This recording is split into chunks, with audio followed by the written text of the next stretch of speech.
चलिए good morning सभी को, गुड मॉर्निंग सभी को, राम राम सभी को, जय हिंद सभी को, गुड इवनिंग, हर हर महादेव सभी को, गुड इवनिंग। आवाज आ रही है? एक बार सभी लोग क्लियर कर दीजिएगा। और देखिए भाई, जितने लोग अभी तक हमारे टेलीग्राम से नहीं जुड़े हैं तो टेलीग्राम से जुड़ जाइए, क्योंकि डेली शिकायतें आ रही कि सर आपका नोटिफिकेशन नहीं आ पा रहा है। हमने बताया है कि एग्जाम के समय आप लोग टेलीग्राम से जरूर जुड़े रहिए, क्योंकि हम इतनी ज़्यादा क्लासें देते हैं कि नोटिफिकेशन सबके नहीं आ पाते हैं। देव जी के ट्रिक ये टेलीग्राम है, ठीक है, देव जी के ट्रिक्स टेलीग्राम है। तो आप लोग लिंक के माध्यम से या तो सर्च करके आप लोग जुड़ सकते हैं, ठीक है। वहां पर देखिए आपको हम पीडीएफ भी प्रोवाइड करा देते हैं ताकि आपका रिवीजन भी हो पाए, है ना। दूसरी बात, जब हम मॉडल पेपर पढ़ा रहे होते हैं तो मॉडल पेपर के अंत में कुछ आपकी स्पेशल पॉइंट भी आपको पढ़ाते हैं, वो भी आपको पीडीएफ में ही हम आपको दे देते हैं, ठीक है। चलो, पहला क्वेश्चन आपका दिया गया है कि शेख सलीम चिश्ती की जो समाधि है वो आपकी कहां पर है। चलिए कमेंट करिए, आपका जो पहला आंसर आपका बनेगा राइट इनमें से क्या हो जाएगा। जय श्री राम, जय हिंद। देखो दिया गया है शेख सलीम चिश्ती की जो समाधि है वो आपकी कहां पर है, तो ऑप्शन क्या हो जाएगा यहाँ पर, याद रखिए ऑप्शन डी हो जाएगा फतेहपुर सीकरी। जिसका ऑप्शन आया है बिल्कुल राइट आंसर हो जाएगा फतेहपुर सीकरी, इसका जवाब राइट हो जाएगा। यहाँ पर आगे बढ़ते हैं, क्वेश्चन आपसे दिया गया है टाइम टेबल। देखिए टाइम टेबल आप लोग टेलीग्राम से जुड़ जाइए, वहां पर टाइम टेबल भी आपको मिल जाएगा, या तो जहां पर सब्सक्राइबर है उसके ऊपर भी दिख जाएगा, ठीक है। आगे बढ़िए, क्वेश्चन आपसे अगला पूछा गया है, कह रहे हैं निम्न में से शिवाजी की पहली विजय जो आपकी थी वो आपकी कौन सी थी। चलिए बताइएगा कि शिवाजी की जो पहली विजय थी वो आपकी कौन सी है। चलिए बताइए यहाँ पर क्या हो जाएगा। कह रहा आपसे 2 नंबर में, तो ऑप्शन क्या हो जाएगा आपका सी नंबर, याद रखिएगा सिंहगढ़। याद रखिएगा कि आपके 1643 में शिवाजी ने सर्वप्रथम सिंहगढ़ का जो किला था उसे जीता था, ठीक है। तो ऑप्शन जिसका आया है सी नंबर राइट हो जाएगा। और आगे बढ़ते क्वेश्चन आपसे अगला पूछा गया है, कह रहा है निम्न में से कौन वैदिक देवता नहीं है। चलिए बताइएगा कौन वैदिक देवता नहीं है यहाँ पर 3 नंबर में। तो दोस्तों वैदिक युग में देखा जाए तो यहाँ पर आपके विष्णु भी थे, इंद्र भी थे, ब्रह्मा थे, लेकिन ये जो आपका दिया गया ना कृष्णप, ये आपके नहीं थे। तो दोस्तों ऑप्शन बनेगा आपका भी नंबर राइट हो जाएगा। क्लियर है। चलिए यहाँ पर आगे बढ़ते हैं, क्वेश्चन आपसे अगला पूछा गया है, कह रहे निम्न में से पुष्टि मार्ग के आचार्य इनमें से कौन है। पुष्टि मार्ग के आचार्य पूछा गया है, पुष्टि मार्ग के आचार्य इनमें से कौन है। चलिए फटाफट जवाब देते रहिएगा।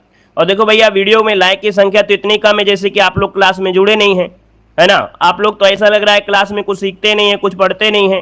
क्लास में इतने लोग जुड़े हैं लेकिन लाइक की संख्या तो बिल्कुल नहीं है। ऐसे कैसे काम चलेगा भाई।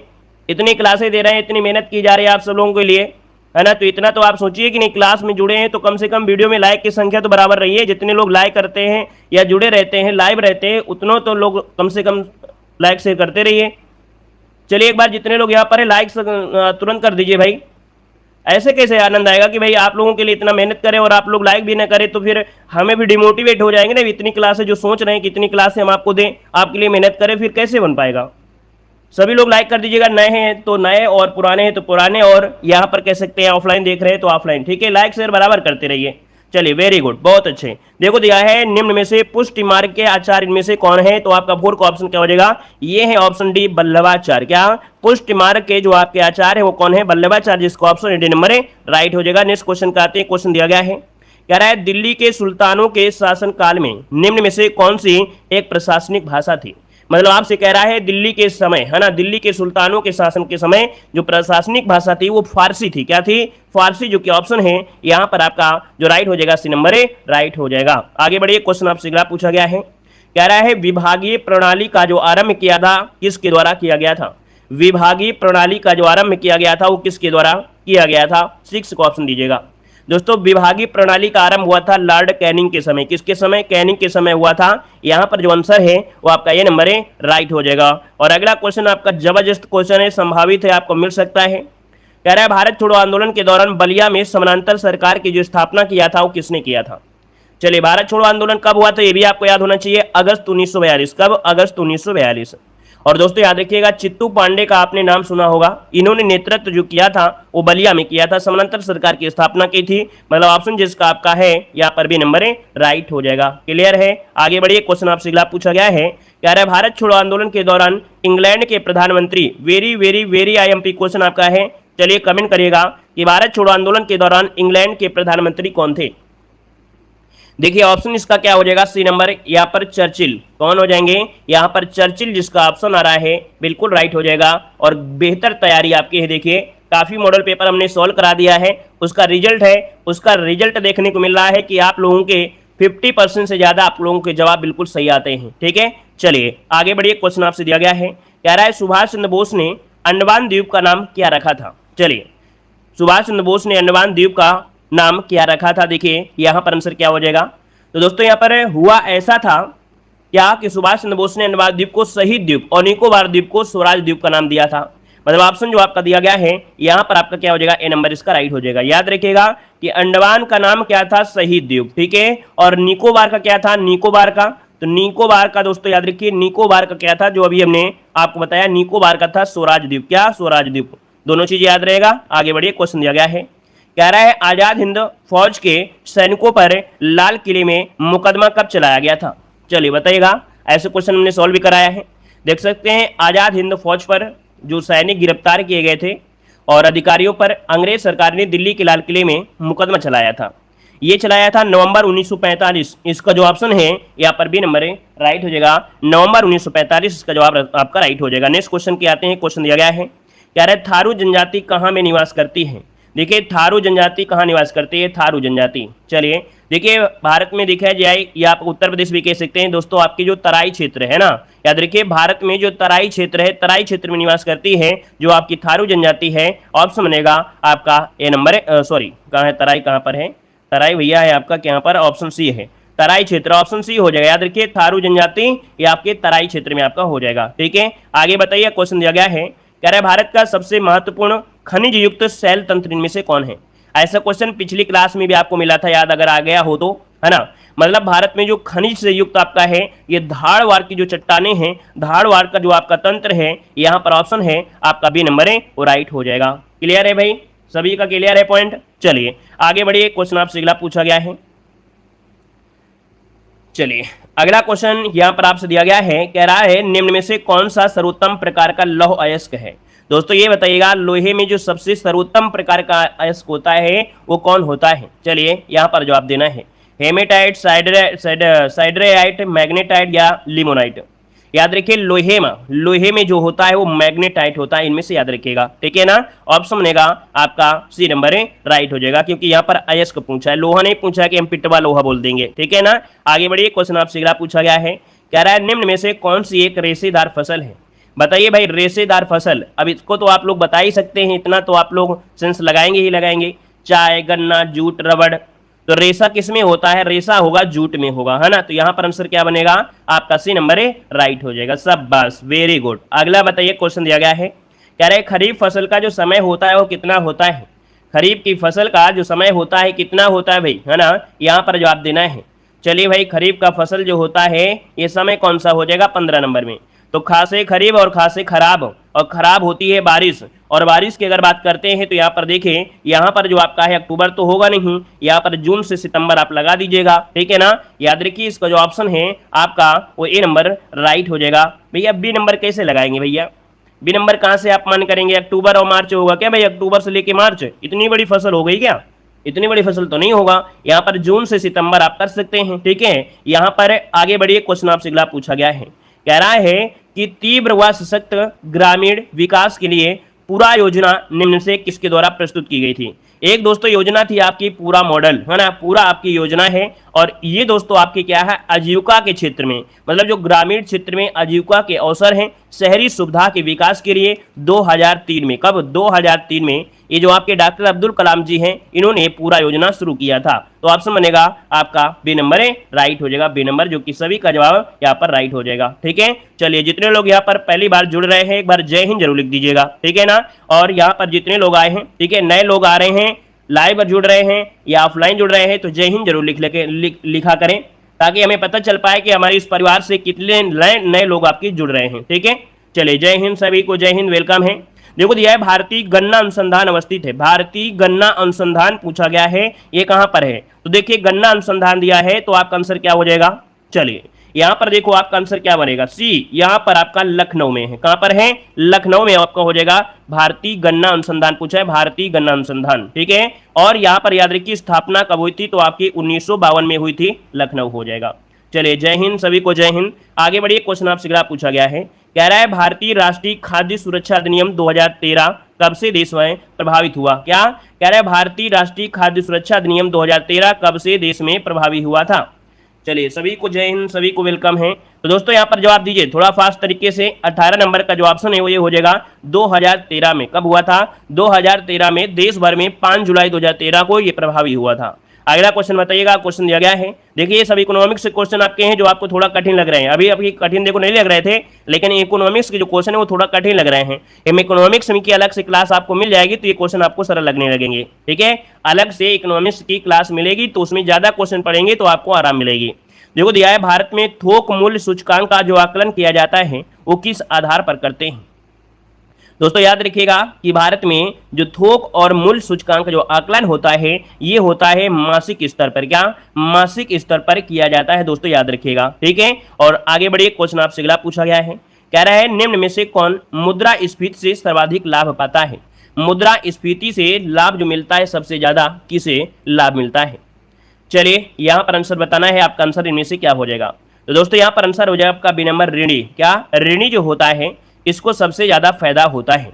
दोस्तों हम आपके एक उदाहरण की अगर बात करते हैं तो भैया मुद्रास्फीति को समझिएगा कि मुद्रास्फीति में क्या होता है, जो वस्तुएं होती हैं, क्या? जो वस्तुएं होती हैं, वस्तुएं उनका रेट क्या होता है, बढ़ जाता है ना। जो आपके पैसे होते हैं, पैसे अर्थात जो रुपया होता है उसकी वैल्यू कम हो जाती है। सिंपल से अगर बात करें कि रास्ते के किनारे है ना, एक क्या है, एक किसान है और वो क्या किया है, वो अमरूद का ठेला लगाया हुआ है। तो अमरूद क्या है, यहां पर क्या हो गया है कि इसका रेट बढ़ गया है और पैसे के रेट क्या हो गए, कम है। इसका मतलब है कि अब ज्यादा पैसा देंगे तब आपको अमरूद मिलेंगे, लेकिन कम मिलेंगे पहले की अपेक्षा। ये तो हमने उदाहरण अमरूद में लिया है, लेकिन हम प्रोडक्ट में अगर बात करते हैं कोई भी प्रोडक्ट में, तो दोस्तों वो प्रोडक्ट क्या होगा, महंगा होगा, आपको पैसे ज्यादा चुकाना होगा। ठीक है, तो वस्तुओं के रेट क्या हो जाते हैं, बढ़ जाते हैं, और पैसा जो होता है उसकी वैल्यू कम हो जाती है। चलिए आगे बढ़िए, क्वेश्चन दिया गया है, कह रहा है देश के सर्वोच्च न्यायालय तथा उच्च न्यायालयों में न्यायाधीशों की नियुक्ति व तबादलों का फैसला जो करता है कौन करता है? चलिए भाई यहाँ पर जवाब क्या हो जाएगा, देश के उच्चतम न्यायालय हो है ना, सभी जो आपके हाई कोर्ट हैं उनके न्यायाधीशों की जो नियुक्ति है, उनका तबादला, ये फैसला जो करता है कौन करता है? तो दोस्तों एक शब्द आता है ये आपका कॉलेजियम, है ना। यहाँ पर आंसर आपका जो बनेगा वो सी बनेगा, नोट कर लीजिएगा। ठीक है, यहाँ पर जो आपका कॉलेज मतलब एक प्रकार की सीट बैठती है, सीट बनने बैठती बेंच बनती है, बेंच के बाद फिर आपका जो निर्णय होता है उसके अनुसार, तो वो आपका शब्द होता है कॉलेजियम कहा जाता है। आगे बढ़िए, क्वेश्चन आपसे अगला पूछा गया है। देखो जो नया पॉइंट आपको मिले, पहली बार पढ़े हूँ उसको जरूर नोट किया करें। ठीक है ना, यही आपका प्लस पॉइंट होता है एग्जाम के समय पढ़ने में, रिविजन करने में। निम्न से कौन राज्य सूची का विषय नहीं है? देखिए 2021 में क्वेश्चन आपका यहाँ से आया था। देखो कह रहा है कौन राज्य सूची का विषय नहीं है? तो भैया देखिए कृषि राज्य में है, जेल भी राज्य से, सिंचाई भी है, लेकिन जो बैंकिंग क्षेत्र है ना, ये तो सर्विस आपको प्रोवाइड कराती है ना। तो ये दोस्तों क्या है, ये आपका राज्य सूची का विषय नहीं है, ये है आपके संघ सूची का। कैसा है? ये संघ सूची का विषय है। क्लियर हो रहा है सब कुछ? सब कुछ समझ में आ रहा है? हमारी भाषा आपको समझ में आती है कि नहीं आती? ऐसा तो नहीं है कि हमारी भाषा ही आपको न समझ आ रही हो, भाषा वगैरह हमारी समझ में आती है ना आप सभी को। चलिए देखो दिया गया है सरकारिया आयोग का संबंध किससे है? सरकारिया आयोग का जो संबंध आपसे पूछा गया है वो किससे है? चलिए अच्छी बात है, आपको समझ में आ रही है। तो देखो सरकारिया आयोग का जो संबंध है वो आपकी किससे है? तो ये दोस्तों आपके केंद्र राज्य संबंध से है। किससे है? केंद्र राज्य संबंध से संबंधित है, मतलब जो राज्य और केंद्र इनके बीच की जो समीक्षा किया जाता है उससे संबंधित है। ऑप्शन आपका ए नंबर है। आगे बढ़िए, क्वेश्चन दिया गया है, कह रहा है भूमि संबंधित विवाद प्रस्तुत होता है। भूमि संबंधित जो विवाद होता है ये कहां पर प्रस्तुत होता है? तो दोस्तों याद रखिएगा भूमि संबंधित विवाद है ये कहां पर हो जाएगा? भूमि संबंधी जो विवाद है ये आपका किस में हो जाएगा? तो दोस्तों आपका जवाब हो जाएगा यहाँ पर है आपका राजस्व न्यायालय। क्या हो जाएगा? राजस्व न्यायालय इसका आंसर है, राइट हो जाएगा, राज्य से राजस्व न्यायालय। आगे बढ़िए, क्वेश्चन आपसे दिया गया है, कह रहा है पंचायती राज में कुल कितने विषय हैं? पंचायती राज में कुल कितने विषय हैं? दोस्तों आर्टिकल हमने एक संविधान संशोधन बताया था 73वें नंबर का। कौन सा? 73वें नंबर का संशोधन बताया था, जो कि आपका 11वीं अनुसूची जोड़ी गई थी, और इसके तहत पंचायतों में आपके 29 विषय, कितने? 29 विषय। मतलब ऑप्शन देखिए सबका सही आ गया है ना। जब तक हम बता रहे थे तब तक आप सभी का जवाब सही है। अगला बताइएगा, कह रहा है यदि नीचे उतरते समय लिफ्ट की डोरी टूट जाए तो ऐसी स्थिति में लिफ्ट में स्थित जो पिंड का भार है वो क्या हो जाएगा भाई? चलिए मतलब आपकी जो लिफ्ट है आप उतर रहे थे और लिफ्ट की डोरी क्या हो गई? टूट गई। तो अब आप बताइएगा कि जो भार होगा आपका वो कितना हो जाएगा? तो यहाँ पर याद रखिएगा ऐसी स्थिति में भार क्या हो जाता है, शून्य हो जाता है, क्योंकि एक समान होता है। यहाँ पर क्या होता है, भारहीनता इसे बोलते हैं, भारहीनता मतलब यहाँ पर क्या होता है, शून्य हो जाता है। ऑप्शन बनेगा यहाँ पर आपको कौन सा, आपका सी नंबर है राइट हो जाएगा। क्लियर है भाई, आगे बढ़िए। क्वेश्चन आपसे दिया गया है, यहाँ पर कह रहा है क्वेश्चन कि हृदय गति की जो जांच होती है, हृदय गति की जो जांच होती है वो किस यंत्र से की जाती है। चलिए यहाँ पर जवाब देना है कि हृदय गति की जो जांच होती है वो किस यंत्र से होती है। यहाँ पर 27 नंबर में जवाब देखिए, यहाँ पर हो जाएगा आपका इलेक्ट्रोकार्डियोग्राफ। ठीक है, यहाँ पर क्या हो जाएगा, इलेक्ट्रोकार्डियोग्राफ इसका आंसर है राइट हो जाएगा। और आगे बढ़ते क्वेश्चन आपसे दिया गया है, कह रहा है एलपीजी का मुख्य घटक इनमें से क्या है। एलपीजी का मुख्य घटक इनमें से पूछा गया है। और यहाँ पर देखिए एलपीजी में क्या होता है, ब्यूटेन। क्या होता है, मुख्य रूप से यहाँ पर ब्यूटेन, जिसका ऑप्शन है यहाँ पर अपने खाते में 1 नंबर जोड़ लीजिएगा। ऑप्शन आपका सी बनेगा। आगे बढ़िए, क्वेश्चन दिया गया है, कह रहा है निम्न में से फफूंद द्वारा होने वाली बीमारी कौन सी है। बताइएगा भाई, फफूंद द्वारा कौन सी बीमारी होती है। यहाँ पर 29 नंबर का ऑप्शन देना है। और फफूंद द्वारा होने वाली बीमारी कौन सी होती है, तो ये होती है दाद खाद खुजली, है ना। यहाँ पर जो आपका है ऑप्शन ए नंबर है राइट हो जाएगा, दाद जो होते हैं। ठीक है, रिंग वार्म, यहाँ पर आंसर बनेगा आपका ए नंबर है। आगे बढ़िए, क्वेश्चन दिया गया है, कह रहा है मस्तिष्क की विकृतियों का पता लगाने हेतु प्रमुख चिकित्सा उपकरण क्या है।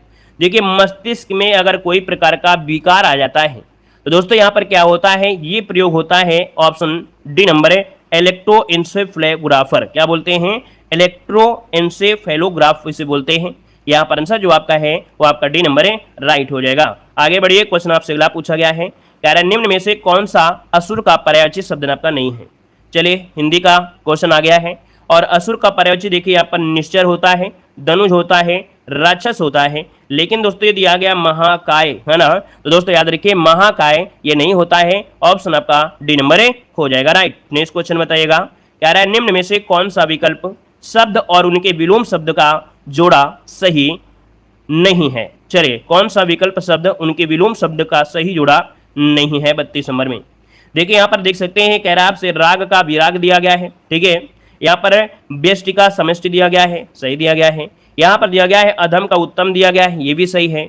अब यहाँ पर देखो दिया है बच्चा और जवान, नहीं, बच्चा और बूढ़ा। क्या, बच्चा का विलोम होता है, बूढ़ा होता है। इस कारण से दोस्तों यहाँ पर जो आपका सी नंबर है वो आपका गलत हो जाएगा। ठीक है, आगे बढ़िए, क्वेश्चन आपसे अगला पूछा गया है, कह रहा है निम्न वाक्य में से रिक्त स्थान के लिए सही शब्द आपको चुनना है।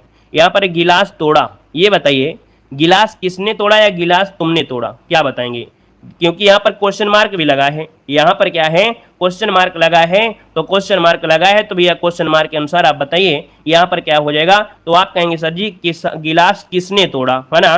ऑप्शन सी नंबर यहाँ पर भर दिया जाएगा। ठीक है, ये नंबर मत लगाइए कि गिलास तुमने तोड़ा, ऐसे नहीं कह सकते क्योंकि यहाँ पर क्वेश्चन मार्क है, किसी को पता नहीं है किसने तोड़ा है। ठीक है ना, तो यहाँ पर आंसर क्या भर देंगे, सी नंबर आपका राइट हो जाएगा। मतलब इस चीज को भी ध्यान दिया जाता है कि क्या लगा है क्या नहीं। ठीक है, आगे बढ़िए, क्वेश्चन आपसे अगला पूछा गया है, कह रहा है निम्न में से सही वाक्य आपको चुनना है। यहाँ पर 34 नंबर में सही वाक्य क्या हो जाएगा भाई, 34 नंबर में। वीडियो को भी लाइक कर दीजिएगा जितने लोग यहाँ पर बाद में जुड़े हैं। ठीक है, या किसी ने अभी तक लाइक नहीं किया है, एक बार सभी लोग लाइक करिएगा, अपना पूरा सपोर्ट बनाए रखिएगा।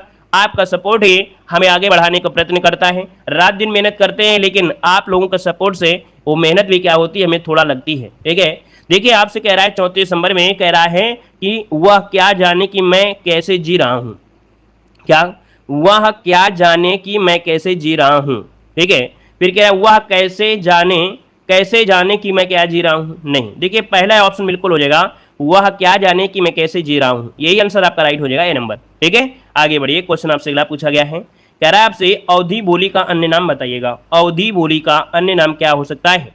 अवधी बोली दोस्तों ये हिंदी की एक उपभाषा है ना, या इसे हम बोली कह सकते हैं, जो कि पूर्वी अवधी, कोसली, पश्चिमी। मतलब यहाँ पर देखा जाए तो आपका जो आंसर बनेगा वो आपका कोसली आपका हो जाएगा, कोसल महाजनपद कोसली इसका आंसर राइट हो जाएगा। ठीक है, चलिए आगे बढ़िए, क्वेश्चन आपसे अगला पूछा गया है, कह रहा है उस शब्द को चुने जो समूह से भिन्न हो। उस शब्द को चुने जो समूह से क्या हो, भिन्न हो। तो 36 नंबर में आपका आंसर क्या हो जाएगा, कौन सा आपका भिन्न है, घोड़ा, बाघ, शेर, चीता। यहाँ पर देखिए क्या हो जाएगा, तो आप कहेंगे घोड़ा, बाघ, शेर, चीता। अब लॉजिक लगाइए क्या हो जाएगा, यहाँ पर दिया है बाघ, शेर, चीता। देखिए यहाँ पर आपका आंसर ये हो जाएगा घोड़ा, है ना, क्योंकि भैया जो बाघ, शेर, चीता है जंगली जानवर है ना, लेकिन घोड़ा जो आपका है वो पालतू पशु है। ठीक है, आगे बताइए, क्वेश्चन दिया गया है, कि कितने भारतीय राज्य बांग्लादेश के साथ सीमा साझा करते हैं। रट लीजिएगा, इस क्वेश्चन को रट कर ही जाइएगा। हमने बताया है बांग्लादेश से जुड़े हुए जितने भी आपके राज्य हैं उनको तो आपको रट्टा मार के ही जाना है ना। यहाँ पर देखिए बांग्लादेश के साथ सीमा साझा करते हैं कितने,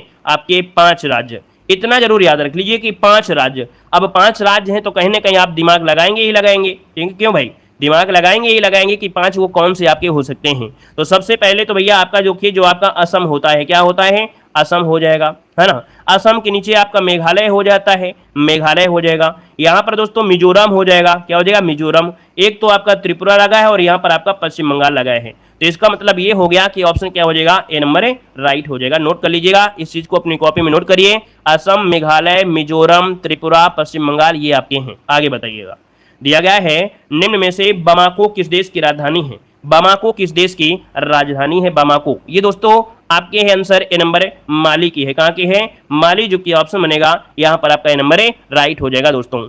यहाँ पर आगे बढ़िए, क्वेश्चन आप एक देखिए आपका दिया गया स्विट्जरलैंड। स्विट्जरलैंड की राजधानी क्या है, तो आपका मबाम्बे, ठीक है, मबाम्बे हो जाएगा। और आगे बढ़िए, क्वेश्चन दिया गया है, कह रहा है निम्न में से किस राज्य की मुख्य भाषा गारो, खासी, पनार तथा अंग्रेजी है। 49 नंबर लॉक किया जाए, यहाँ पर आंसर क्या हो जाएगा। एक शब्द आपको समझ में आ गया होगा, गारो, खासी, जयंतियां। ये जो आपकी पहाड़ियां हैं, ये पहाड़ियां आपके मेघालय में हैं और मेघालय है तो ऑप्शन आपका ए नंबर है यहाँ पर राइट दिया गया है। तो जवाब हो जाएगा आपका ए नंबर। आगे बढ़िए, क्वेश्चन दिया गया है, कह रहा है नए परिसीमन के बाद लोकसभा में अनुसूचित जनजाति के कितने स्थान आरक्षित किए गए हैं। अनुसूचित जनजाति दिया गया है दोस्तों, अनुसूचित जनजाति दिया है। कल आपको मिला था अनुसूचित जाति, ऐसा ही क्वेश्चन कि लोकसभा में अनुसूचित जाति की संख्या, लेकिन यहाँ पर अनुसूचित जनजाति पूछ लिया है। तो यहाँ पर आंसर हो जाएगा सी नंबर 47। कितने, 47 यहाँ पर आंसर राइट बनेगा साथियों, ठीक है। आगे बढ़िए, क्वेश्चन आपसे अगला पूछा गया है, यहाँ पर दिया गया है क्या कि अंतर्राष्ट्रीय अहिंसा दिवस कब मनाते हैं। चलिए बताइएगा, अंतर्राष्ट्रीय अहिंसा दिवस जो मनाते हैं ये कब मनाते हैं, इसका राइट आंसर क्या हो जाएगा, लॉक किया जाए जल्दी से। अहिंसा दिवस 2 अक्टूबर, बिल्कुल सही जवाब आ गया है, यहाँ पर कोई देरी नहीं है, बिल्कुल सही है। 2 अक्टूबर को मनाया जाता है, याद रखिएगा। वहीं पर देखा जाए तो आपका 21 सितंबर को क्या मनाते हैं, विश्व शांति दिवस। क्या, विश्व शांति दिवस। यहाँ पर 9 अक्टूबर को क्या मनाते हैं, तो याद रखिए विश्व डाक दिवस, ठीक है, विश्व डाक दिवस मनाया जाता है। और दोस्तों 14 अक्टूबर को मनाते हैं विश्व मानक दिवस, विश्व मानक दिवस मनाते हैं। आगे बढ़िए, क्वेश्चन आपसे अगला पूछा गया है, कह रहे अरब लीग का मुख्यालय कहाँ पर है। बताइएगा कि अरब लीग का मुख्यालय जो है वो आपके है कहाँ, अरब लीग का मुख्यालय ये कहाँ पर आपका है। तो दोस्तों यहाँ पर देखिए अरब लीग का जो मुख्यालय है वो आपके काहिरा में है। कहाँ पर है, मिस्र, काहिरा जो आपका है ना, तो ऑप्शन बनेगा सी नंबर काहिरा हो जाएगा। अगला क्वेश्चन आपके सामने आ गया है, वेल्लूर मठ स्थित है। चलिए बताइएगा, वेल्लूर मठ जो आपका है ये कहाँ पर है। गलती नहीं होनी चाहिए हमारे हिसाब से, इस क्वेश्चन को तो कई बार हमने पढ़ाया भी है ना, स्टैटिक जीके वाली क्लास में आपको पढ़ाया भी है। वेल्लूर मठ कहाँ पर है, तो आपके कोलकाता, मतलब ऑप्शन बनेगा आपका ए नंबर है, कोलकाता पश्चिम बंगाल में है। अगर पूछे कि इसकी स्थापना किसने कराया था, वेल्लूर मठ की स्थापना कराया था किसने, तो स्वामी विवेकानंद ने। किसने, स्वामी विवेकानंद, आपका आंसर राइट हो जाएगा। अगला क्वेश्चन बताइएगा, क्वेश्चन दिया गया है, संतोष ट्रॉफी किस खेल से संबंधित है। संतोष ट्रॉफी किस खेल से संबंधित है। चलिए संतोष ट्रॉफी किससे हो जाएगा। चलिए भाई, अच्छा क्वेश्चन है, जल्दी से लॉक किया जाए। देखिए संतोष ट्रॉफी का जो संबंध है फुटबॉल से है, याद रखिए फुटबॉल, जिसका जो ऑप्शन है आपका बी हो जाएगा। और फुटबॉल में प्लेयर कितने होते हैं, 11 होते हैं, ठीक है ना। यहाँ पर हॉकी में कितने होते हैं, 11 में होते हैं। क्रिकेट में कितने होते हैं, 11 होते हैं। लेकिन पोलो की अगर बात करते हैं तो पोलो में होते हैं 4 होते हैं, ठीक है। आगे बढ़िए, क्वेश्चन आपसे अगला पूछा गया है, कह रहे द इंडिया स्टोरी के लेखक कौन है। द इंडिया स्टोरी लेखक बताना है, आपका आंसर क्या हो जाएगा, द इंडिया स्टोरी के लेखक कौन है।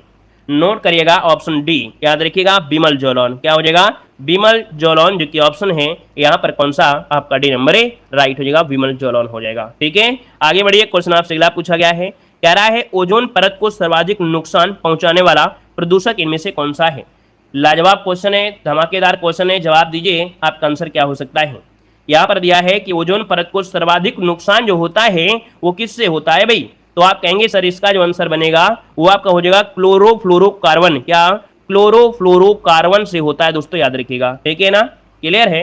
और दोस्तों क्लोरोफ्लोरोकार्बन, क्लोरीन, फ्लोरीन, कार्बन से ही बना ये निर्मित आपका गैसीय द्रवीय पदार्थ होता है, ठीक है। और देखा जाए जो आप लोग रेफ्रिजरेटर है, मतलब जो आपका रेफ्रिजरेटर होता है, वातानुकूल यंत्र होते हैं, शीतलक के रूप में कार्य करते हैं, उनमें आपकी गैस बहुत ज्यादा भरी होती है। यहाँ पर आगे बढ़िए, क्वेश्चन आपसे अगला पूछा गया है जो कि करंट अफेयर से है। कि हाल ही में अंतर्राष्ट्रीय क्रिकेट में सबसे तेज दोहरा शतक लगाने वाले क्रिकेटर आपके कौन बन गए हैं? बताइए भाई, यहाँ पर बताना है कि हाल ही में अंतर्राष्ट्रीय क्रिकेट में सबसे तेज दोहरा शतक लगाने वाले क्रिकेटर कौन बन गए हैं? अंतर्राष्ट्रीय लगा दिया है, देखो अंतर्राष्ट्रीय में है ये आपके ईशान किशन है दोस्तों, याद रखिए ऑप्शन बी ईशान किशन आपका आंसर है, राइट हो जाएगा। आगे बढ़िए, क्वेश्चन आपसे अगला पूछा गया है कि भारतीय ओलंपिक संघ की पहली महिला अध्यक्ष, very very very IMP question आपके हैं। हमारे मॉडल पेपर में आपको देखिए करंट अफेयर हम अलग से अपडेट करके ही ऐड करते हैं, है ना, ताकि करंट अफेयर अपडेट आपको रहना चाहिए। और आपकी क्लास भी स्पेशल चलाई गई है करंट अफेयर की, है ना, तो करंट अफेयर की क्लास भी देखिए आराम से।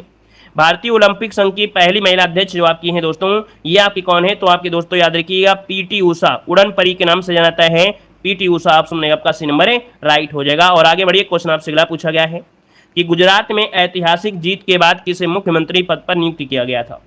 तो दोस्तों यहाँ पर देखिए गुजरात के मुख्यमंत्री कौन है? तो आपका जवाब हो जाएगा भूपेंद्र पटेल। कौन? Bhupendra Patel, option B right हो जाएगा। आगे बढ़िए, क्वेश्चन आपसे अगला पूछा गया है कि चंद्रयान मिशन राशि रोवर का प्रक्षेपण किस देश के द्वारा किया गया है? क्या चंद्रयान मिशन राशि रोवर का प्रक्षेपण किया गया है किस देश से?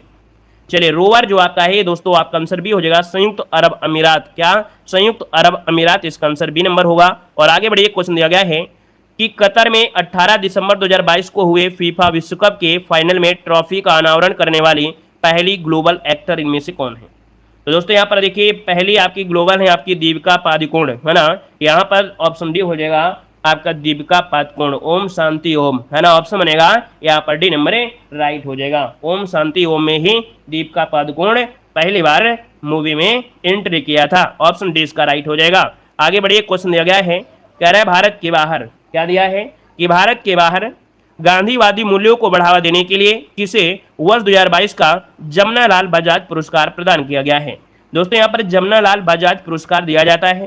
तो दोस्तों यहाँ पर देखिए जो भारत के बाहर गांधीवादी मूल्यों को बढ़ावा देते हैं, यहाँ पर जो आंसर आपका है वो आपका हो जाएगा सी नंबर ए और बी दोनों, अर्थात डॉक्टर ओगिरत यूनान और डॉक्टर वालिद सल्याबी, मतलब ऑप्शन सी हो जाएगा। आगे बढ़िए, क्वेश्चन दिया गया है कि दिल्ली नगर निगम की पहली निर्वाचित ट्रांसजेंडर पार्षद का नाम बताएगा। दिल्ली नगर निगम में भैया याद रखिएगा कि दिल्ली नगर निगम में ये पहले निर्वाचित ट्रांसजेंडर हैं, इनका नाम इनमें से क्या है? इनका नाम जो आपका है क्या हो जाएगा? नोट करिए जल्दी से, ये है ऑप्शन सी बॉबी किन्नर है, बॉबी किन्नर, ठीक है, क्वेश्चन बन सकता है, इसे नोट कर लीजिएगा। और आगे बढ़ते हैं, क्वेश्चन आपसे अगला पूछा गया है, कह रहे 25वें श्री चंद्रशेखरेंद्र सरस्वती राष्ट्रीय श्रेष्ठता पुरस्कार 2022 से किसे सम्मानित किया गया है? ये दिसंबर में प्रदान किया गया था, कब? दिसंबर में। और हमने बताया है कि आपको एक साल का करंट अफेयर, मतलब पिछला जो कि आपके दिसंबर से लेके जब तक आपका पेपर होगा तब तक आपको पढ़ना पड़ेगा, लेकिन दिसंबर तक आपको जरूर पढ़ना है। तो दोस्तों यहाँ पर आंसर आपका डी हो जाएगा वेंकैया नायडू, ठीक है, वेंकैया नायडू को ये आपका पुरस्कार दिया गया है, श्री चंद्रशेखरेंद्र सरस्वती राष्ट्रीय पुरस्कार। अगला क्वेश्चन दिया गया है कि सिगरेट खरीदने पर प्रतिबंध किस देश के द्वारा लगाया गया है? तो दोस्तों सिगरेट खरीदने पर प्रतिबंध किस देश के द्वारा लगाया गया है? तो दोस्तों याद रखिए ऑप्शन बी हो जाएगा यहाँ पर न्यूजीलैंड, यहाँ पर आंसर बी हो जाएगा। हम कहते हैं कंपनी बंद कर दीजिएगा, कंपनी बंद कर देंगे तो सिगरेट बनेगी ही नहीं, है ना, सिगरेट बनेगी ही नहीं, लेकिन क्या है, पैसा कमाने का जरिया है। कंपनी वाले पैसे दे देते हैं सरकार को और कंपनी चल रही होती है, वहां से माल निकल के आता है, जब आदमी फंस जाता है उसे भी पैसा लेते हैं। ये तो पैसा निकालने का एक तरीका है, नहीं तो भाई कंपनी ही बंद कर दे, उसका लाइसेंस ही रद्द कर दे तो क्यों बनाएगी भाई, है ना, लाइसेंस रद्द कर दें। आगे बताइएगा कि पहली बार किस देश के द्वारा महिला हस्ताक्षर वाले बैंक को नोट जो है मुद्रित किए गए हैं? मतलब दोस्तों यहाँ पर याद रखिएगा पहली बार किसी देश के, है ना, किस देश के, क्या पहली बार किस देश के द्वारा महिला हस्ताक्षर वाले नोट जो आपके बैंक नोट है मुद्रित किए गए हैं? मतलब ये गवर्नर बनी होंगी, पक्का इस देश की गवर्नर बनी होंगी, तो दोस्तों उन्होंने क्या किया है, नोट में हस्ताक्षर किया है। तो दोस्तों यहाँ पर आंसर क्या हो सकता है? यहाँ पर जो आंसर है वो आपका राइट हो जाएगा, आपका बी नंबर है आपके अमेरिका। क्या अमेरिका इसका आंसर राइट हो जाएगा? नेक्स्ट क्वेश्चन बताइएगा। अब आपको क्या करना है, आपको बस ध्यान से सुनना है, जैसे कि हमारी डेली क्लास में होता है। डेली की क्लास में हमने आपको बताया है, बस आपको क्या करना है, पहले मॉडल पेपर पढ़ना है, मॉडल पेपर के बाद हम आपको वो पॉइंट देते हैं जो आपको 10 नंबर का सिलेक्शन आपको यहीं से दिलाएंगे। तो बस आपको ध्यान से रहना है। और आप लोग हमारे टेलीग्राम से नहीं जुड़े हैं तो एक बार टेलीग्राम से भी जुड़ जाइएगा, है ना। और भाई अब आप लोग क्लास को लाइक भी तो कर दीजिए, इतने लोग जुड़े रहते हैं, है ना, कितने लोग जुड़े रहते हैं, तो लाइक शेयर की संख्या बढ़ा दीजिए, आनंद आएगा।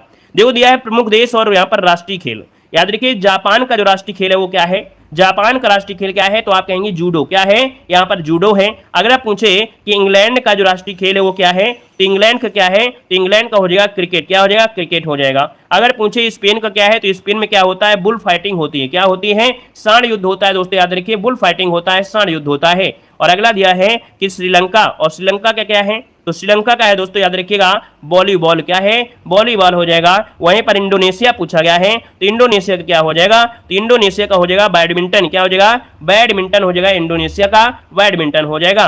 अगला है कि चीन का क्या है, भाई चीन का बताइए, तो चीन में क्या है, टेबल टेनिस है। क्या, टेबल टेनिस। देखो हम जब आपको पढ़ा रहे होते हैं क्लास में, तो आप जरूर पढ़ा करें, क्योंकि हम पीडीएफ तो आपको दे ही देते हैं, लेकिन अगर क्लास में रहते हैं तो कम से कम 2 बार जब हम पॉइंट को रिपीट करते हैं, 2 बार जब बोलते हैं, तो आपको जरूर कुछ ना कुछ दिमाग में पहुंचेगा। ठीक है ना, पीडीएफ से तो दुनिया पढ़ती रहती है, लेकिन कुछ नहीं कर पाते हैं। लेकिन अगर आप क्लास में प्रेजेंट टाइम में कुछ पढ़ रहे हैं, सीख रहे हैं, तो उसका असर आपको जरूर मिलेगा। ठीक है ना, और इतने पीडीएफ आप रात भर कैसे लगाएंगे, लेकिन क्लास में टाइम है तो आप लगाइए।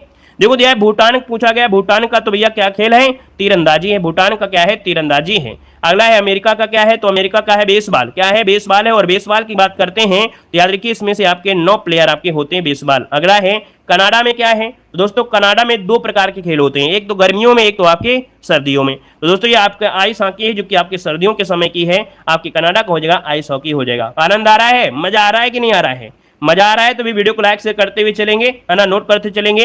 बांग्लादेश पूछे, बांग्लादेश का राष्ट्रीय खेल क्या है, तो आप कहेंगे कबड्डी। क्या है, कबड्डी है। पाकिस्तान के पूछे तो पाकिस्तान का क्या है, हॉकी। और भारत का भी क्या है, हॉकी है। अगला है स्कॉटलैंड। स्कॉटलैंड में दोस्तों रग्बी फुटबॉल। रग्बी फुटबॉल की बात करते हैं तो सबसे ज्यादा प्लेयर जो होते हैं वो आपके रग्बी फुटबॉल में होते हैं। कितने, 15 प्लेयर होते हैं, याद रखिए 15 प्लेयर होते हैं। ठीक है भाई, आगे बताइएगा। जर्मनी का क्या है, तो जर्मनी का भी क्या है, तो भाई जर्मनी का भी क्या है, फुटबॉल ही है। ठीक है। यहाँ पर अर्जेंटीना, तो अर्जेंटीना क्या हो जाएगा, पातो। क्या हो जाएगा, पातो हो जाएगा। यहाँ पर न्यूजीलैंड का क्या है, तो रग्बी यूनियन। रग्बी यूनियन जुड़ा हुआ आपका शब्द है। और आगे बढ़िए, अगला पूछा है प्रमुख राज्यों के जो आपके त्योहार हैं। एक क्वेश्चन यहां से भी आपको देखने को मिलेगा। देखो जल्लीकट्टू का संबंध कहां से है, चलिए देखो जल्लीकट्टू पूछा जाता है।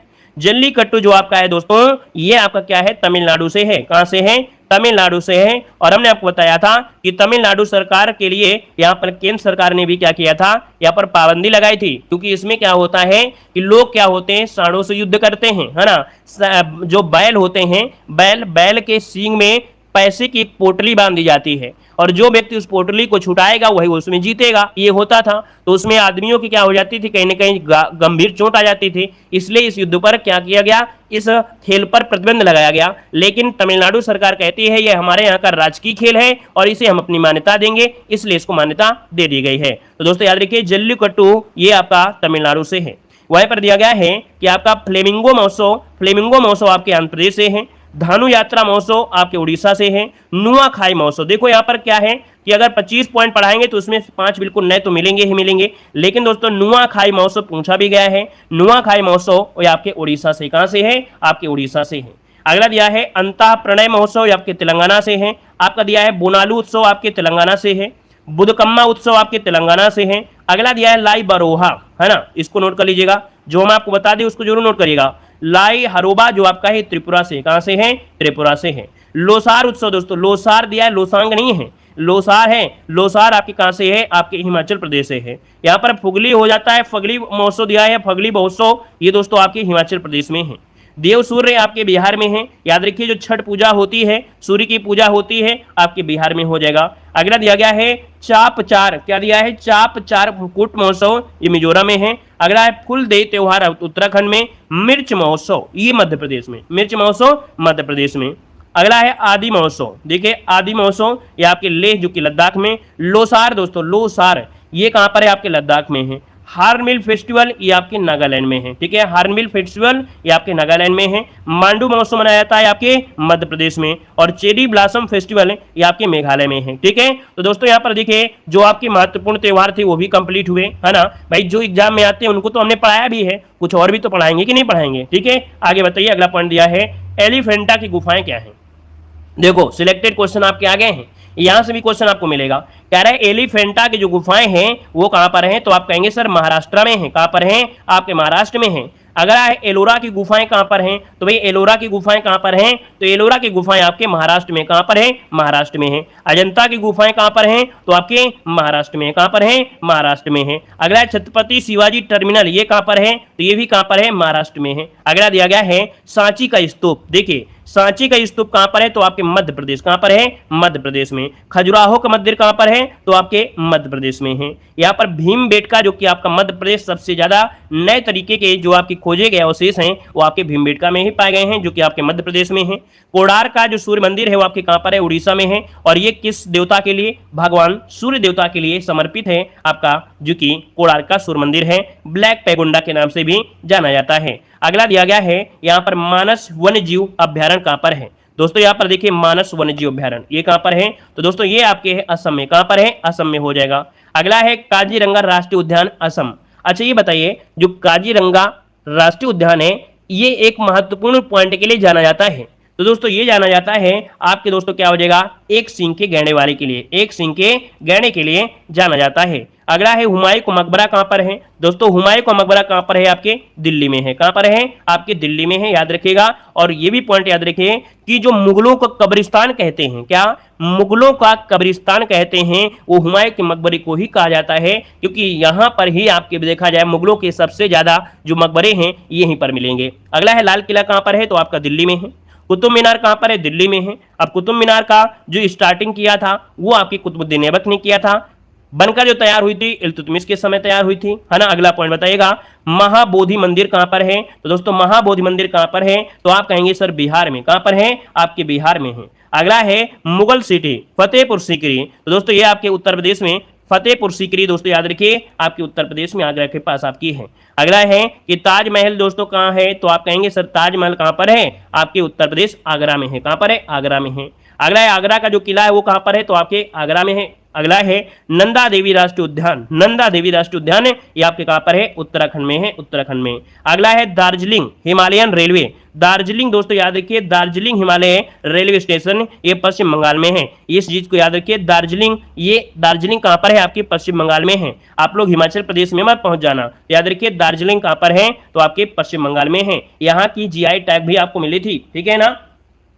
चलिए अगला पॉइंट दिया गया है, यहां पर देखिए कुछ महत्वपूर्ण पॉइंट दिए गए हैं, जैसे कि कुछ आपके नारे थे, है ना। ये नारे में देखिए आपसे दिया गया है कि जय जवान जय किसान का जो नारा दिया वो किसने दिया था। देखिए जय जवान जय किसान ये आपके देखिए लाल बहादुर शास्त्री हो जाएगा। मारो फिरंगी को, मारो फिरंगी को ये किसने दिया था, तो आपके मंगल पांडे ने ये दिया था। वहीं पर दिया है जय जगत, जय जगत जो दिया है विनोबा भावे, जो कि आपके भू आंदोलन से जुड़े हुए थे, है ना, भू आंदोलन से आपके जुड़े हुए थे। अगला दिया गया है कि कर मत दो, क्या कर मत दो, ये जो आपके हैं सरदार वल्लभ भाई पटेल, संपूर्ण क्रांति जयप्रकाश नारायण और विजय विश्व तिरंगा प्यारा, विजय विश्व तिरंगा प्यारा ये जो आपका नारा दिया था वो आपके श्यामलाल गुप्ता पार्षद ने दिया था। वहीं पर दिया वंदे मातरम, वंदे मातरम किसने दिया है, तो आपके बंकिम चटर्जी, बंकिम चंद्र चटर्जी ने। अगला आपसे यहाँ पर पॉइंट दिया गया है, कह रहा है जनगण मन, जनगण मन किसके द्वारा दिया गया, तो आपके रविन्द्रनाथ टैगोर, जनगण मन किसके द्वारा, रविन्द्रनाथ टैगोर। और अगला है कि साम्राज्यवाद का नाश हो, साम्राज्यवाद का नाश हो ये आपके भगत सिंह ने दिया था। और अगला है कि स्वराज्य हमारा जन्मसिद्ध अधिकार है और इसे हम लेकर ही रहेंगे, ये आपके बाल गंगाधर तिलक ने कहा था। अगला पॉइंट आपका यहाँ पर देखो आ गया है, जो कि पिछले मॉडल पेपर भी यहाँ से क्वेश्चन आपके मिले भी थी। अल्टीमीटर क्या होता है, अल्टीमीटर दोस्तों अल्टीमीटर से क्या होता है, ऊंचाई के लिए आपका होता है, जैसे कोई जहाज उड़ रहा है तो उस जहाज की ऊंचाई ज्ञात करने के लिए अल्टीमीटर का प्रयोग करते हैं। अमीटर का प्रयोग क्या होता है, तो अमीटर दोस्तों होता है विद्युत धारा मापन के लिए अमीटर का प्रयोग करते हैं। एनमोमीटर जो होता है, एनमोमीटर का प्रयोग दोस्तों एनमोमीटर का होता है वायु का वेग जो होता है मापने के लिए। अगला है ऑडियो फोन, ऑडियो फोन होता है श्रवण शक्ति सुधारना। अगला है बाइनाक्यूलर, ये दूरस्थ वस्तुओं को देखने के लिए प्रयोग होता है। बैरोग्राफ दोस्तों दिया बैरोग्राफ, और बैरोग्राफ से आपको पता चल गया कि ये क्या है, दाब है, अर्थात जो वायुमंडलीय दाब है वायुमंडलीय दाब बैरोग्राफ से होता है। अगला है केस्कोग्राफ, और केस्कोग्राफ क्या होता है, पौधों की वृद्धि का अभिलेखन होता है, केस्कोग्राफ से होता है ना। अगला दिया गया है, कह रहा है क्रोनोमीटर, क्रोनोमीटर होता है ठीक ठीक समय जानने हेतु जहाज में लगाई जाने वाली जो आपकी घड़ी होती है। अगला दिया गया है कि कार्डियोग्राफ क्या होता है, देखिए कार्डियोग्राफ होता है हृदय गति का मापन, क्या हृदय गति का मापन होता है। अगला है कार्डियोग्राम, कार्डियोग्राम होता है कार्डियोग्राम का कार्य में सहयोगी होता है। कैलिपर्स होता है कंपास के लिए होता है। डीप सर्किल ये नति कोण का मापन होता है। डायनमो जो होता है ये क्या करता है, डायनमो, डायनमो होता है यांत्रिक ऊर्जा को विद्युत ऊर्जा में, आईएमपी पॉइंट आपका इसको नोट करिएगा कि जो डायनमो होता है यांत्रिक ऊर्जा को विद्युत ऊर्जा में बदलता है। ठीक है ना भाई, आप लोग दोस्तों को शेयर जरूर करिएगा, बोलिएगा कि नहीं देव जी के ट्रिक चैनल में वास्तविकता तैयारी चल रही है पेड एग्जाम की, जहां पर मॉडल पेपर के साथ साथ हम आपको वो कंटेंट देते हैं जो आपके 10 नंबर स्टैटिक जीके में आपका ऐसे ही कवर हो जाता है। स्पेशल क्लास हम नहीं देते हैं, आपको मॉडल पेपर में ही कवर करा देते हैं बेहतर तरीके से आपके सिलेबस में। देखो दिया गया है एपीडियास्को, क्या दिया है, एपीडियास्को, ये फिल्मों का पर्दे पर जो प्रक्षेपण किया जाता है।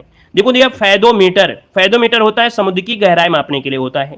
यहां पर दिया है गैल्वेनोमीटर, गैल्वेनोमीटर द्वारा क्या होता है, अति अल्प विद्युत धारा का क्या होता है, मापन होता है। अगला आपसे दिया गया है का मैनोमीटर, मैनोमीटर होता है गैस का घनत्व मापने के लिए। ये जो आपके साइंस वाला पॉइंट था ये भी हुआ।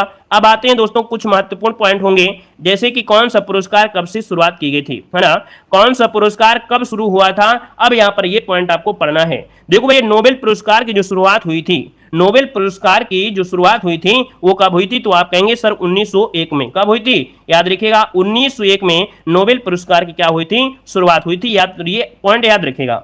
अगला है ऑस्कर अवार्ड की शुरुआत आपके 1929 में। यहां पर देखिए भारत रत्न की जो शुरुआत हुई थी वो आपके 1954 से भारत रत्न की शुरुआत हुई थी। अगला ज्ञानपीठ पुरस्कार, दोस्तों याद रखिएगा कि ज्ञानपीठ पुरस्कार की जो शुरुआत हुई थी 1961 से। कब, 1961 से हुई थी। गांधी शांति पुरस्कार की जो शुरुआत हुई थी 1995 से। वहीं पर दोस्तों द्रोणाचार्य पुरस्कार, जो द्रोणाचार्य पुरस्कार है 1985 से शुरुआत हुई थी। मैन बुकर पुरस्कार, मैन बुकर पुरस्कार दोस्तों याद रखिए 1969 से इसकी शुरुआत हुई थी। अगला दिया है अर्जुन पुरस्कार, दोस्तों यहाँ पर अर्जुन पुरस्कार पूछा भी जाता है। आपकी 1961 से अर्जुन पुरस्कार की शुरुआत हुई थी। हमने एक ट्रिक भी बताया था कि 61 और 61 अर्जुन ने क्या मछली पर निशाना लगाया था, एकटक मतलब 61, ये भी आपको याद रहेगा। अगला है प्लित्जर पुरस्कार, जो कि पत्रकारिता में दिया था। ये क्वेश्चन पूछेगा कि प्लित्जर पुरस्कार का संबंध किससे है, पत्रकारिता से है। तो दोस्तों याद रखिए 1917 में ये आपकी शुरुआत हुई थी। अगला दिया गया है 1992 में दोस्तों ब्यास सम्मान, क्या 1992 में ब्यास सम्मान की शुरुआत की गई थी। क्लियर है। अगला है कि कलिंग पुरस्कार, दोस्तों कलिंग पुरस्कार की जो शुरुआत हुई थी ये आपके 1952 से कलिंग पुरस्कार की शुरुआत हुई थी, है ना। और अगला है सरस्वती सम्मान, सरस्वती सम्मान की शुरुआत हुई थी 1991 से। अगला दादा साहब फाल्के पुरस्कार फिल्म जगत का देखा जाए ये आपका 1969 में हुई थी। क्वेश्चन ये पूछा गया है कब, तो आपके याद रखिए 1969 में इसकी शुरुआत हुई थी। अगला है रमन मैग्सेसे पुरस्कार, रमन मैग्सेसे पुरस्कार की दोस्तों याद रखिए 1957 में शुरुआत हुई थी। राजीव गांधी खेल रत्न पुरस्कार दोस्तों 1992 में। साहित्य अकादमी पुरस्कार 1955। ये अच्छा एक पॉइंट हम आपसे कमेंट कर रहे हैं कि जो साहित्य अकादमी पुरस्कार, पहला साहित्य अकादमी पुरस्कार दिया गया था, किसे दिया गया था। देखते हैं कितने लोगों को ये पॉइंट याद है कि 1955 में साहित्य अकादमी सबसे पहले जो दिया गया था वो किसे दिया गया था, बताइए भाई। इस क्वेश्चन का जवाब अगर आप देते हैं तो हम समझेंगे कि नहीं आप लोगों ने हिंदी हमारी पढ़ी होगी। बताइएगा कि सबसे पहला हिंदी साहित्य पुरस्कार किसे दिया गया। चलिए भाई बताइएगा क्या हो जाएगा।